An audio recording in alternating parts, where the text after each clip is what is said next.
గుంటూరు జిల్లాలో 17 అసెంబ్లీ స్థానాలు ఉన్నాయి. ఇక్కడ పెదకూరపాటులో భాష్యం ప్రవీణ్ తెలుగుదేశం పార్టీ తరఫున, తాడికొండలో తెనాలి శ్రవణ్ కుమార్ తెలుగుదేశం పార్టీ తరఫున, మంగళగిరిలో నారా లోకేష్ తెలుగుదేశం పార్టీ తరఫున, పొన్నూరులో ధూళిపాల నరేంద్ర తెలుగుదేశం పార్టీ తరఫున, వేమూరు నక్కా ఆనందబాబు తెలుగుదేశం పార్టీ తరఫున, రేపల్లి అనగాని సత్యప్రసాద్ తెలుగుదేశం పార్టీ తరఫున విజేతలుగా నిలుస్తున్నారు.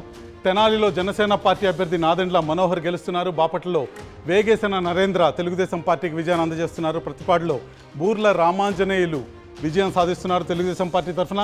గుంటూరు వెస్ట్లో గల్లా మాధవి తెలుగుదేశం పార్టీకి విజయాన్ని అందజేస్తున్నారు. ఇక గుంటూరు ఈస్ట్లో మహమ్మద్ నజీర్ తెలుగుదేశం పార్టీకి విజయాన్ని అందజేస్తున్నారు. చిలకలూరుపేటలో ప్రత్తిపాటి పుల్లారావు తెలుగుదేశం పార్టీ విజయ కేతనాన్ని ఎగరవేస్తున్నారు.